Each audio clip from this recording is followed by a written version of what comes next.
God haat sonde. Ek wil dit net duidelik maak, maar ons perspektief oor sonde gaan bepaal hoeveel mag het die sonde oor my. As ek nie reg kyk na sonde nie, as ek dit nie reg interpreteer nie, gaan dit 'n groter mag oor my hê as wat dit veronderstel is om oor my te hê. Nou, ons lewe met 'n perspektief en ons perspektief bepaal waarheen ons lewe gaan. En as ons perspektief nie reg is nie, gaan ons lewe nie reg wees nie. Vir ons wat tot bekering gekom het, vir ons wat ons harte vir Jesus gegee het, wat Jesus bely as Christus, vir ons is die perspektief wat ons nodig het om te hê oor sonde painful.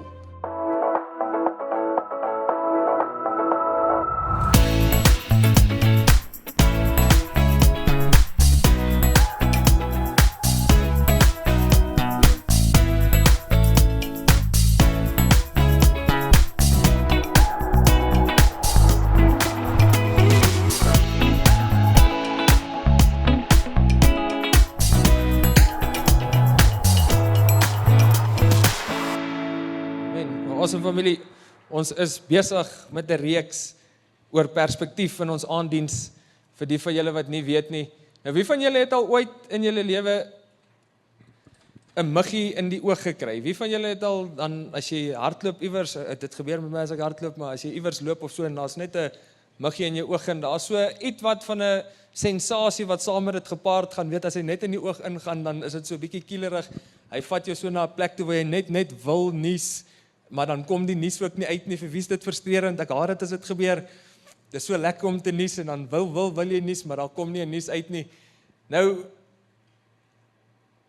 wanneer daai met ons gebeur en daai muggie in ons oog inkom, is dit nogals 'n irritasie na die sensasie, want vir 'n oomblik kan jy nie sien nie. Vir 'n oomblik word jy half blind, jou oë word blur, jy het iemand nodig om in jou oog in te blaas, om die muggie uit te blaas, want dit is te seer as jy jou vinger indruk om hom uit te haal, en dit is net 'n gemors, dit is net nie lekker nie. Nou so rukkie terug, julle sal sien, hier's nou weer nuwe potholes, 'n klomp potholes. Ek wil net sê, elke pothole wat nou hier voorkom, gebeur langs die potholes wat ons reggemaak het. Ek wil dit net daar buite sit, maar ons het nou so rukkie terug het ons potholes hier voor reggemaak, ek en die interns, en nou is ons gedruk teen tyd, terwyl ons hierdie potholes besig is om reg te maak, want die skool hier langsaan kom 2 uur uit, en ons het, ek dink, eers hier by 10 uur begin, en daar was 'n hele paar potholes wat ons moes regmaak, en soos wat ons regmaak, raak ons teerklaar.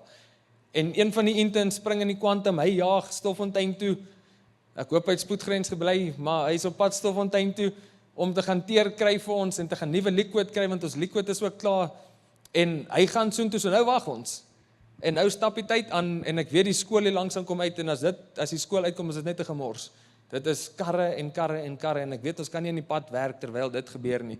So hy kom toe nou terug met die teer, en die teer is toe nou hier, en ons begin toe nou, so vir die van julle wat nie weet hoe die proses werk nie, jy smeer so liquid eers in die gat, en dan gooi jy die teer op, en dan stamp jy hom, en dis hoe hy, daai liquid is wat hom daar hou. Nou is hy besig, een van die ander interns is toe nou besig om die liquid in die gat in te sit. En soos wat hy toe doen, hy dit te stadig na my sin, en ek vat toe nou die besem borsel brush toe nou by hom, en ek vat dit toe, en ek druk dit in die liquid, en ek begin spat, en ek dink hier na die 3de spat, toe spat dit terug, en toe sit in my oog. En toe kan ek nie sien nie, en toe brand dit, my oog het geblur vir die res van daai hele dag, en dit was net ongemaklik geweest. My ooghare het letterlik, as ek my oog geknip het, aan mekaar vasgeplak, dan moes ek hard werk om dit oop te kry, dat dit net moet loskom.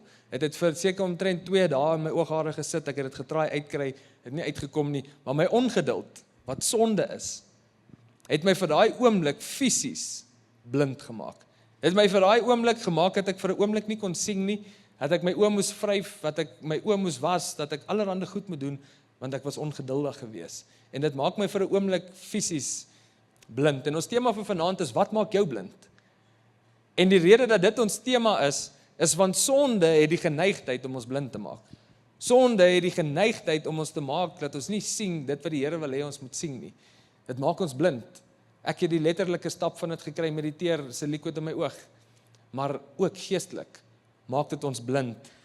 En ons gaan vanaand praat oor ons perspektief oor sonde.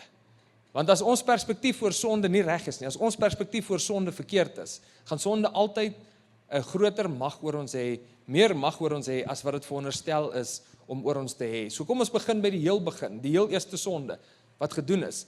So God maak die mens, hy maak die aarde en hy maak die mens, hy maak vir Adam en hy maak vir Eva.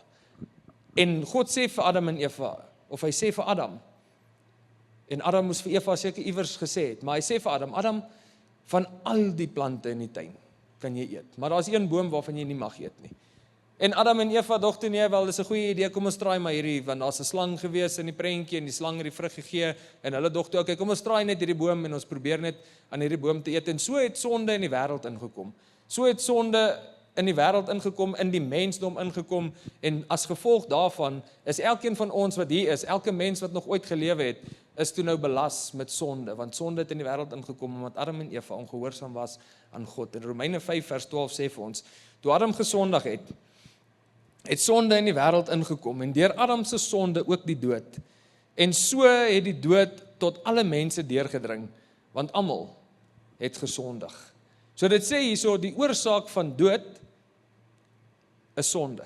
Dis as gevolg van sonde dat dood bygekom het. En hierdie dood waarna hier verwys word, is nie noodwendig net ons fisiese dood nie. Dis nie net die dood vir die dag wat jy jou laaste asem uitblaas nie. Hierdie dood wat hiervan gepraat word, is ook 'n geestelike dood. Dis nie net 'n fisiese dood nie, want sonde maak ons geestelik dood. Dit maak ons blind om te sien wat God vir ons wil sê. Dit maak ons partykeer doof om te hoor ook wat sonde of wat God vir ons wil sê. En ek wil dit net daar buite sit, sonde is altyd sleg. Die uiteinde van sonde is die dood. Na sonde is dit altyd sleg, dis slegte resultate wat jy uitkry. Sonde gaan jou altyd meer kos as wat jy bereid was om te betaal. Dit gaan jou verder vat as wat jy bereid was om te gaan, en dit gaan meer skade doen as wat jy ooit bereid was vir dit om te doen. Dit gaan jou langer hou ook as wat jy ooit bereid was om te bly. En ek wil dit hier aan die begin baie duidelik maak. God haat sonde. Hy haat sonde. God hou nie van sonde nie. Sonde is verkeerd. So ek wil dit duidelik maak hier aan die begin, dat julle nie my boodskap verkeerd verstaan vanaand nie. Want dit kan dalk voorkom asof my boodskap sê, sonde is okay, sonde is reg, God haat sonde. Ek wil dit net duidelik maak, maar ons perspektief oor sonde gaan bepaal hoeveel mag het die sonde oor my. As ek nie reg kyk na sonde nie, as ek dit nie reg interpreteer nie, gaan dit 'n groter mag oor my hê, as wat dit veronderstel is om oor my te hê. Nou, ons lewe met 'n perspektief, en ons perspektief bepaal waarheen ons lewe gaan. En as ons perspektief nie reg is nie, gaan ons lewe nie reg wees nie. Vir ons wat tot bekering gekom het, vir ons wat ons harte vir Jesus gegee het, wat Jesus bely as Christus, vir ons is die perspektief wat ons nodig het om te hê oor sonde, paid in full. Dis die perspektief wat ons oor sonde hoef te hê, of nodig het om te hê, is dat dit is paid in full, want Johannes 19 vers 30 sê vir ons, nadat Jesus die suurwyn, is Jesus aan die kruis, sy laaste woorde, nadat Jesus die suurwyn gekry het, het hy gesê, dit is volbring. Toe het hy sy kop vooroor laat sak, en die laaste asem uitgeblaas. En hierdie woordjie volbring in die Grieks, waar in die Nuwe Testament geskryf is, die woord in die Grieks is tetelestai, wat beteken paid in full. Dit beteken letterlik volprys, vol betaal. Die betaling vir sonde is gemaak. Elke sonde waaraan jy kan dink, die betaling is daarvoor gemaak. Toe Jesus Christus daai woorde sê, dit is volbring. It was paid in full. In Kolossense 2 vers 14 kom bevestig het vir ons, het sê, hy het die dokument met voorskrifte wat as klagstaat teen ons gedien het, uitgevee en dit vergoed weggevat, deur dit aan die kruis vas te spyker. Hierdie woorde, dit is volbring, het ons sonde aan die kruis vasgespyker. So ons kan nie meer lewe en sonde 'n groter mag oor ons gee as wat dit veronderstel is om oor ons te hê nie. Vir ons wat die pad saam met Jesus stap, kan sonde nie meer daai mag hê nie. Ek onthou vroeg in my tyd toe ek net die Here begin volg het. Toe ek net Jesus begin volg het dit goed gegaan vir 'n ruk en ek het baie van my ou lewe afgelê. En toe kom na 'n stadium wat ek weer ontmoet met 'n ou skoolvriendin en ek vat haar na 'n kuierplek toe. Ek drink nie meer nie. Ek sê vir okay, dis alright, ek sal jou drywer wees daarom vir die aand. En ons kom by die eerste bar en ek sê toe vir ag, een bier gaan een bier my nou regtig oor die limiet sit. Ek sal die res van die aand net water drink of whatever. En ek drink daai een bier en daai een bier word tot die volgende oggend 9:00 toe. Nog 'n bier en nog 'n bier en nog 'n bier. En dis die Saterdag. Daai Sondagoggend kom ek nie kerk toe nie. Want ek voel ek is skynheilig. Ek het dan so gesuip gisteraand. Hoe kan ek vanoggend kerk toe kom? Hoe kan ek na die kerk toe gaan as ek lewe in soveel losbandigheid? En die volgende naweek het gekom en presies dieselfde storie. weer eens, drink, word dronk, is in die kuierplek, reg deur die aand, word die volgende oggend wakker, kom nie kerk toe nie. Want ek is aanskyn heilig, hoe kan ek kerk toe kom, as ek so te kere gaan? Die derde Sondag kom, en ek lê weer in my bed, presies dieselfde storie weer eens, en ek lê in my bed, en my pa kom maak my wakker, en hy kom sê vir my, gaan jy nou nie kerk toe nie? En ek sê vir hom, nee, hoe kan ek kerk toe gaan, as ek so lewe soos wat ek lewe? Dis mos nou skynheilig om kerk toe te gaan, en my pa sê vir my, dis slegtigheid, en hy het nog 'n paar ander slegte woorde vir my gesê daar, en ek sê, ja nee, is reg, los my net uit, ek wil verder slaap. En ek het eintlik nog babbel as ek stink nog na drank, en ek lê en ek rol rond in my bed, en ek is oortuig daarvan vandag, ek het nie daai tyd geweet, maar ek is vandag oortuig daarvan, die Heilige Gees begin in my werk, en die Heilige Gees begin hier in my hart te werk, en dit is 5 uur en ons bly in Orkney, en ek lê en ek rol die kant toe, en ek rol daai kant toe, en ek rol die kant toe, en ek dink 5:30, om en by 5:30, besluit ek, okay nee, ek het dalk nodig om kerk toe te gaan, en ek spring uit die bed uit, en ek sê vir my sussie, as jy wil kom, as jy saam wil kom kerk toe, dan moet jy vandag klaar maak, want ek is nou sterk op pad kerk toe, en ek is in die bad, en ek is deur die bad, en ek borsel my tande, en ek kom kerk toe, en daai aand, op hierdie dieselfde liedjie wat ons nou net gesing het, Reckless Love, daai aand, ek het hier gesit, hier voorgestaan, baie selfde liedjie, kom ontmoet God my, op 'n vlak wat ek nie vir julle kan sê nie, en in daai aand breek ek, terwyl ons daai liedjie sing, en ek breek en ek huil, en ek huil, en ek huil, en ek huil, en ek huil, en die Here ontmoet my daai aand, op 'n vlak, next level, en as ek nie daai ontmoeting daai aand met die Here gehad het nie, as ek nie daai Sondag weer kerk toe gekom het nie, sou ek nooit weer in die kerk ingekom het nie, sou ek my pad met die Here nie gemaak het nie, en dit was my eie skuld dat ek so gevoel het, en dis wat sonde doen, dit maak jou blind, ek het myself gediskwalifiseer, terwyl God my nie gediskwalifiseer het nie, toe ek myself gediskwalifiseer het om in sy teenwoordigheid in te gaan, omdat ek skynheilig is, omdat ek so kuier, omdat ek hierdie sonde doen, omdat ek hierdie en hierdie en hierdie, toe ek myself diskwalifiseer, ek het my gediskwalifiseer, God het my nie gediskwalifiseer nie, hy was inteendeel besig soos 'n goeie vader, om my te jaag, om my na te jaag, om die 99 te los vir die een, hy was besig om mure af te breek vir my, hy was besig om na my toe te pursue, hy was besig om my te pursue, maar ek het gekies om weg te draai van hom, of ek het gekies om die leuen te glo, ek het gekies om sonde 'n groter mag oor my te gee as wat dit veronderstel was om te hê, want my sonde was paid in full, toe Jesus Christus aan die kruis sê, dit is volbring. En sonde laat ons voel, dat wanneer ons dit doen, voel ons so skuldig dat ons dit doen, dan voel ons, God draai sy gesig weg. En die oomblik as ons begin voel, God draai sy gesig weg, dis dan gewoonlik wanneer ons van hom af wegdraai. Want ons glo die leuen, dat hy sy gesig wegdraai, terwyl hy met oop arm staan, en jy nog steeds terug verwelkom, soos die verlore seun, wat alles gevat het en gegaan het, staan God en hy verwelkom jy nog steeds terug. Romeine 5 vers 20, die tweede gedeelte sê, maar hoe meer die sonde geword het, hierdie is 'n amazing skrif, hierdie is seker een van die mooiste gedeeltes in die Bybel, wat God se liefde vir ons so beskryf, is hoe meer die sonde geword het, hoe oorvloediger het God se genade geword. So hierdie wat dit vir ons beteken, is 1 sonde is gelyk aan 10 genades. Is gelyk aan 100 genades, is gelyk aan 10,000 genades. Wat hierdie skrif vir ons sê, is God se liefde, God se genade is altyd meer as ons sonde. Dit sal altyd meer wees, ons kan God nie outsin nie, ons kan hom nie uitsonde nie, sy genade sal vir ons altyd meer wees, as wat ons sonde ooit kan wees. Maak nie saak hoe diep jy in jou sonde is nie, maak nie saak hoe diep jy in dit ingeval het nie, sy genade sal nog steeds genoeg wees, maak nie saak hoe groot jou sonde is nie, maak nie saak hoe klein jou sonde is nie, vir ons wat in hom is, vir ons wat in hom glo, vir ons wat gelowiges is, it is paid in full. Sy genade is oorvloedig, en dis wat God so amazing maak, dis wat hom so amazing maak, is hy het geweet, in onsself kan ons dit nie reg kry, om regverdig voor hom te staan nie. Hy het geweet, ons gaan dit nooit reg kry, om oor sonde te wen, in hierdie wêreld nie. Hy het dit geweet, en dis hoekom hy gekom het, dis hoekom hy aarde toe gekom het, dis hoekom hy vir ons kom sterf het, want hy het geweet, ons gaan dit nie reg kry nie. Ons gaan probeer, en probeer, en probeer, en probeer, en ons gaan nooit sonde wen, terwyl ons op hierdie aarde is nie. Terwyl ons in hierdie lewe is, gaan ons nooit oor sonde gewen kry nie. Ons gaan altyd in ons lewe sonde hê. Sonde is 'n kondisie wat die mens ingeskep is, as gevolg van Adam en Eva. Nie ingeskep is nie, vergewe my. Sonde is 'n kondisie wat oor ons gekom het en in ons ingekom het as gevolg van Adam en Eva wat gesondig het. En God se amazing grace, sy genade onbeskryflik groot, is so groot vir ons, dat hy geweet het ons kan nie.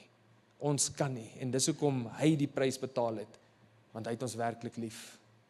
Dis hoekom hy die prys betaal het. Want hy het ons nie, hy sê nie net hy het ons lief nie, hy het ons werklik lief. En 1 Johannes 4 vers 17 tot 18 sê, hiertoe is God se liefde ten volle in ons verwesenlik, dat ons vrymoedigheid kan hê op die oordeelsdag. Ons leef immers op dieselfde wyse as Christus in hierdie wêreld, sonder vrees. Want volmaakte liefde het nie plek vir vrees nie. Volmaakte liefde dryf die vrees uit, omdat vrees nog met die straf behep is. En wie aanhou vrees, het nog nie die volmaakte liefde bemeester nie. Die rede dat sonde baie keer so groot mag oor ons het, is omdat ons nog vrees.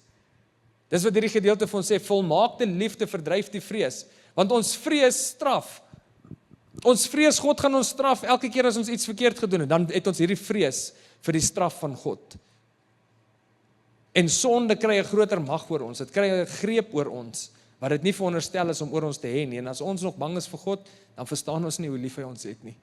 As ons nog bang is dat God ons gaan straf, dan verstaan ons nie Johannes 3 vers 16 wat sê, so lief het God die wêreld gehad, dat hy sy enigste seun gestuur het, sodat ons nie verlore mag gaan nie, maar gered mag word. As ons volmaakte liefde verstaan, dan vrees ons nie meer om gestraf te word deur God nie. Ons lewe met vrymoedigheid, soos wat hierdie gedeelte sê, soos Christus Jesus met vrymoedigheid gelewe het. En dis die rede dat hy kom sterf het. Dis die rede hoekom Jesus aan die kruis gehang het, is sodat ons vrymoedigheid kan hê, en omdat ons nooit oor sonde gaan heers nie. Dis hoekom hy vir ons aan die kruis kom sterf het, om die prys te kom betaal. Jesus het nie halfpad gestop nie. Jesus se woorde was, dit is volbring, dit was nie paid halfway of paid in half nie. Dit was paid in full. Hy gaan nie terugkom en die ander halfte betaal wanneer hy weer terugkom nie. Hy het dit daar aan die kruis tot niet gemaak. Hy het dit daar aan die kruis vasgespijker. Elke liewe sonde, groot of klein, is aan die kruis vasgespijker. En Romeine 8 vers 1 tot 2 sê vir ons, vir hulle wat aan Christus Jesus verbind is die oordeel nou heeltemal weggeneem. Die lewegewende Gees is so magtig, dat hy jou deur Christus Jesus bevry van die greep van sonde, wat uitloop op die dood. En wat hierdie vers vir ons sê is, het sê vir ons, jy hoef nie meer in die aand wakker te lê, met 'n skuldgevoel oor die sonde wat jy het nie. Jy hoef nie meer in die aand wakker te lê, en te worry oor die sonde en die straf wat jy gaan beleef nie. Jy kan maar rustig slaap. Jy kan met vrymoedigheid gaan slaap en rustig wees, want die Heilige Gees is die een wat ons bevry, nie ons self nie. Hy is die enigste een, ons moet net aan hom oorgee, sodat hy ons kan bevry van die greep wat die sonde op ons het. Maar hy is die enigste een wat dit kan doen. In jou eie krag gaan jy dit nooit regkry nie. In ons eie krag is ons nie in staat nie, maar deur hom is ons tot alles in staat, sê die woord van die Here vir ons. En dit bring my terug by Romeine 5 vers 20 wat sê, maar hoe meer die sonde geword het, hoe oorvloediger het God se genade geword. Die gevolg hiervan is dat ons net soos sonde oor almal regeer het, en die dood oor hulle gebring het, God se genade nou regeer. Dit laat ons nou as regverdiges voor God staan en loop uit op die ewige lewe, wat ons deur Jesus Christus ons Here sal ontvang. Beteken dit dan nou, dat ons in die sonde moet voortlewe, sodat die genade steeds oorvloediger kan word, hoegenaamd nie. Ons is immers dood vir die sonde. Dis tog onmoontlik, dat ons nog langer daarin kan voortleef. Nou wat hierdie gedeelte nou vir ons kom sê, is omdat sonde nou, vir een sonde daar 10 genades is, beteken dit nie ons moet aanhou sonde doen nie. Dis nie wat hierdie gedeelte vir ons sê nie. Dit beskryf die genade van die Here, maar dit sê nie hou aan sonde doen omdat daar meer genade is nie. Maar die enigste manier hoe ons oor sonde kan heers, is nie deur harder te probeer nie. Die teendeel daarvan is die waarheid. Jy gaan nooit oor sonde wen, as jy harder en harder en harder probeer nie. Die oomblik as jy ophou probeer, is wanneer jy begin wen. Die oomblik as jy ophou probeer om oor daai sonde te wen, is wanneer jy gaan begin wen. Die oomblik as jy begin oorgee. Nie oorgee aan jou drange nie, maar oorgee aan die Heilige Gees. Die oomblik as jy oorgee aan hom, dan begin jy sonde te wen.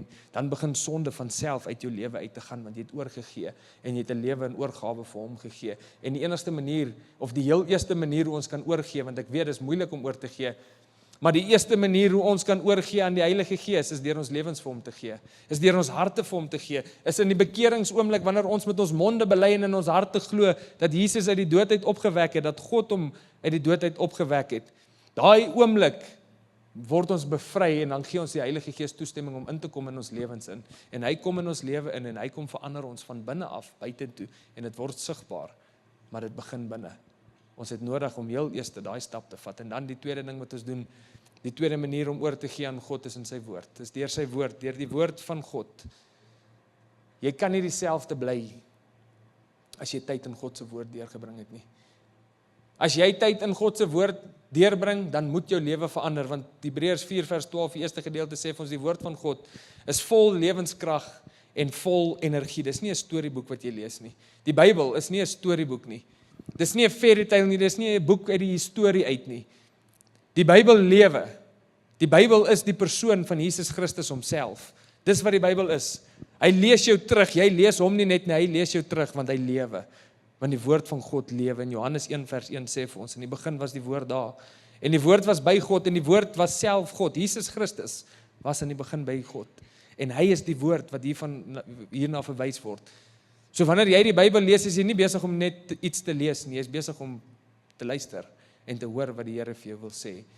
Jy is besig om eintlik toe te laat dat die Heilige Gees in jou lewe kan werk. En op daai manier begin hy jou te verander. En op daai manier begin jy vrug te dra. Vrug van die Gees, wat nie met sonde gepaard gaan nie. En is vrug van die Gees, nie vrug van Colin of vrug van jou. Dis nie ons vrug nie, dis vrug wat net die Gees kan produseer. So ons het nodig om heel eers ons harte vir hom te gee. En dan wanneer ons in die woord spandeer, tyd spandeer, dan kom hy en hy verander ons, want Jesus is die woord van God. En God se woord het nie gekom om ons as gelowiges te straf nie. God se woord het nie gekom om ons te kom oordeel nie, nee. Dis nie die rede dat die woord gekom het nie. Johannes 3 vers 17 sê vir ons, God het immers die Seun na die mense wêreld toe gestuur, nie om die mense te veroordeel nie, maar sodat die mense deur hom verlos kan word. Dis die woord van God, is vir verlossing, nie vir oordeel nie. Vir ons wat in hom is, vir ons wat gelowig is, beteken die woord van God nie oordeel nie, dit beteken nie straf nie, dit beteken vryspraak. Dis wat dit vir ons as gelowiges beteken, en dit behoort ons perspektief as gelowiges oor die sonde ook te wees, is dat Jesus Christus het vir my sondes betaal. Ek hoef nie meer toe te laat dat dit my blind maak, en ek wil jou vra vanaand, is jou sonde besig om jou blind te maak? Is daar sonde in jou lewe waaroor jy so sleg voel, en jy voel, hoe kan ek tyd in God se woord spandeer as ek hierdie sonde doen? Ek wil vir jou sê, met groot oortuiging weet ek 100%, en die getuienis is daar, dat God, terwyl ek dronk was in my verlede, my nog steeds bygestaan het. Hy het my nie gelos toe ek dronk was nie, hy het nie weggedraai nie, hy het nie weggegaan van my af nie. Ek kan vir julle getuig keer op keer hoe God my gered het, uit baie situasies uit, terwyl ek dronk was. Sy genade het nie gestop omdat ek dronk geword het nie. Sy genade het nie gestop omdat jy sonde gedoen het nie. Sy genade het oorvloediger toegeneem. Dit het meer geword, hoe meer jy gesondig het. So moenie toelaat dat die sonde jou weghou van die Here af nie. Moenie toelaat dat jou sonde veroorsaak dat jy nie meer kerk toe kom nie. Dat dit veroorsaak dat jy nie meer Bybel lees nie. Dat dit veroorsaak dat jy nie bid nie. Hou aan om te doen wat die Here van jou verwag om te doen, en hy sal jou verander. Ek kan nie vir julle sê ek het 1, 2, 3 gedoen en toe is my lewe verander nie. Ek het tyd in God se woord spandeer en my lewe het verander. Ek het tyd saam met medegelowiges spandeer en ewe skielik van binne af het daar iets gebeur wat ek nie vir julle kan sê hoe nie, maar dit het gebeur. Dit het my verander, en ek weet dit klink baie airy-fairy, maar ek het nodig gehad om op 'n punt te kom waar ek sê, sonde het nie meer mag oor my wat ek het gee nie. Ja, sonde moet ons hart breek. Ons moet hartseer wees wanneer ons na God toe gaan en vergifnis vra, want dit is 'n stuk opregtheid. Dit is 'n stuk opregtheid. Ek het my Vader seer gemaak deur hierdie sonde. Dit moet ons harte breek wanneer ons sonde doen. Maar die oomblik as ons harte gebreek het en ons het vergifnis gevra, het ons nodig om dit agter ons te sit. Ons het nodig om vorentoe te kyk en te glo dat God ons werklik vergewe het. Ons het nodig om te glo in 1 Johannes 1 vers 9 wat sê, as ons sondes bely, hy is getrou en regverdig om ons van ons oortredings te vergewe. En dan het ons nodig om daai belofte te vat en ons eie te maak. Ons het nodig om daai belofte saam met ons te vat. En dis hoe ons na sonde moet kyk. It is paid in full. So verander vanaand jou perspektief voor sonde, van straf na paid in full. Van vrees na vrymoedig. Moenie toelaat dat sonde 'n groter mag oor jou het. Jy moet ook nie self probeer om sonde te fight nie, jy gaan dit nie wen nie. Gee oor aan die Heilige Gees en laat hom toe om deur jou te werk en die sonde te oorwin. Laat toe dat die sonde jou hart breek, dis reg, dit moet, maar laat toe dat die Heilige Gees die vernuwing doen. Laat toe dat hy kom en jou vernuwe van binne af. En ek wil julle los met 3 praktiese goed vir hierdie week. En die eerste ding is, moenie jou sonde wegsteek nie, noem dit. Bely jou sondes. 1 Johannes 1 vers 9 sê, as jy jou sondes bely, hy is getrou en regverdig om jou te vergewe van jou sondes. So moet dit nie wegsteek nie, noem dit. En gaan skryf neer dit wat jou blind maak. Gaan skryf neer dit wat jy bely aan God. Dit wat jy beleef, wat jou weerhou van hom af, gaan skryf dit neer en vat dit na hom toe. En bid eerlik daaroor en vra God se vergifnis. Die tweede ding wat ek julle wil los vir hierdie week mee is, hou op om te probeer en begin oorgee. Begin oorgee. Elke keer wat jy weer val, moenie harder probeer nie, gee oor. En sê prakties, Heilige Gees, ek kan nie, maar ek weet U kan. Kan ek vir julle sê, daai gebed het my persoonlik al soveel keer gered van sonde, waaroor ek kon net nie oor dit kom nie. En nog elke keer wat ek gebid het, Heilige Gees, ek kan nie, maar ek weet U kan, in diepe afhanklikheid, het hy vir my deurgekom en het vir my kom wys, hy kan werklik, wanneer ek oorgee, hy kan. Ek kan dit vir julle sê hier van vooraf, as ons oorgee, aan hom, wat in staat is, dan kom hy, en hy vernuwe. Hy kom maak ons nuut. So laat hy jou help, in daai spesifieke area. Die derde ding is, vervang die leuen met die woord. Kies een skrif, soos Johannes 19 vers 30, wat sê, paid in full. Dit is volbring. Of Romeine 8 vers 1, wat sê, daar is nou geen meer veroordeling, vir die wat in Christus Jesus is nie. En spreek dit elke dag oor jouself. Wanneer skuld of skaamte kom, antwoord dit met waarheid. Antwoord dit met waarheid, want jy wen nie deur wilskrag nie, maar deur waarheid. En die waarheid is, it is paid in full. So oorwin sonde, nie deur harder te probeer nie, maar deur beter oor te gee. En te sê, Here, Heilige Gees, ek kan nie, maar ek weet, U kan. Kom ons sluit ons oë. As dit jou gebed is vanaand, terwyl almal se oë gesluit is. As dit jou gebed is vanaand, Here, ek kan nie, maar U kan. En jy identifiseer in jou lewe daai sonde, hou dit in jou hart vir 'n oomblik. Dink aan daai ding vir 'n oomblik. En as jou gebed vanaand is, Here, ek kan nie, maar ek weet U kan. Wil jy nie net jou hande in die lug opsteek? As teken van afhanklikheid en teken om te sê, Here, ek gee oor dat U die vernuwing kan kom doen. Ek wil graag vir jou bid vanaand. Jesus, dankie vir elke hand wat in die lig opgaan. Here, vir elke persoon wat besef, hulle is afhanklik. Ek steek my hande ook op, Here. En ek kom bely ook, Vader, dat daar sonde is, wat ek nie kan wen nie. Maar ek weet, Here, U kan. So Heilige Gees, my gebed vir elkeen van ons, is eintlik 'n belydenis, dat ons nie kan nie, maar ons weet U kan. En ek wil vir U dankie sê, dat wanneer ons so submit, wanneer ons so oorgee aan U, dat U inkom, en dat U verandering laat plaasvind. Dat U kom, en U die sonde uit ons lewens uit verwyder. Die sonde al hoe minder en minder en minder te maak. Ons al hoe meer en meer en meer bewus maak van ons sondes. Ek sê vir U dankie dat U ons bewus maak van ons sondes. En ek sê ook vir U dankie dat U die een is wat ons vrymaak van ons sonde. Mag ons perspektief nie wees dat ons op sak en as gaan sit, op 'n hoopie gaan sit en onsself jammer kry. Op 'n hoopie gaan sit en onsself diskwalifiseer terwyl U ons nie diskwalifiseer nie. Here, mag ons die lewe in die oë kyk en mag ons deur daai sonde gaan omdat die Heilige Gees vir ons die krag gee en omdat die Heilige Gees ons bevry. Mag ons kyk na daai sonde en sê die genade is oorvloediger as hierdie sonde in my lewe. En Here, mag ons vanuit daai perspektief ware liefde beleef. Ware liefde wat nie met die straf behep is nie, ware liefde wat nie vrees vir straf nie, maar ware liefde wat verstaan dat die oordeel vir ons wat in Christus Jesus is, nou heeltemal weg is. So Here, ons kan lewe vry, sonder dat sonde mag het oor ons. Ons het nodig om ons perspektief daaroor te skuif. Van probeer na afhanklik. En Jesus, dankie dat U ons help daarmee. Dankie dat ons dit nie alleen hoef te doen nie, ons het die Heilige Gees in ons, wat ons die krag gee, en wat ons die leiding gee, en wat ons help, om te kan oorgee. Mag ons tyd in U woord spandeer, en U woord wat lewenskragtig is en vol energie is, ons lewens verander, en mag ons met ons lewens 'n heilige offer wees, vir U wat ons God is.